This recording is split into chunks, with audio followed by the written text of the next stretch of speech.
வணக்கம், welcome to இல்லத்தரசி கோலம். வாங்க இன்றைக்கி கோலம் பார்க்கலிங்க. எங்கள் வீட்டு கார்த்திகை தீபம் எப்படின்னு தான் பார்க்க போகிறோம். இது ஒரு விலாகுங்க. எனக்கு வந்து இவ்வளோ நாளாக கொடுக்குற கொஞ்சம் டைம் இல்லைங்க. பார்த்தீங்கன்னா இந்த மாதிரி கோலம் போட்டிருந்தேன். பார்த்தீங்கன்னா இந்த மாதிரி வாசப்படிக்கு முன்னாடி ஒரு சிம்பிளான கோலம் போட்டிருந்தேங்க. சிம்பிளான கோலம் போட்டு தீபம் வச்சோங்க. இல்லாட்டி அந்த விளக்கெல்லாம் உங்களுக்கு குங்குமம் சந்தனத்தில் அப்படியே அலங்காரம் பண்ணி அப்படி கொடுக்கலான்னு நினச்சேங்க. எப்படியோ நினச்சேங்க. அது கடைசி இந்த அளவுக்கு கொடுக்க முடிஞ்சிருக்குது. அழகான தாமரை பூ கோலம் போட்டேங்க. ரொம்ப அருமையாக இருந்தது. அது மேலே தீபம் இருக்க மாதிரி போட்டுருந்தேங்க.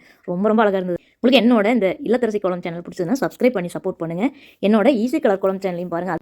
பூஜை ரூம் தனியாக இல்லைங்க, பூஜா செல்ஃபு தான்.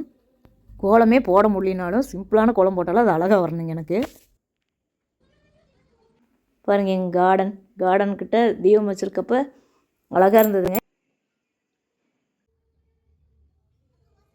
இதே மாதிரி விலாகு வருங்க, கோலங்கள் வரும் சேனலில் பாருங்கள். சப்ஸ்கிரைப் பண்ணி சப்போர்ட் பண்ணுங்கள். என்னோட சுவை 6ங்கிற சமையல் சேனல் பாருங்கள்.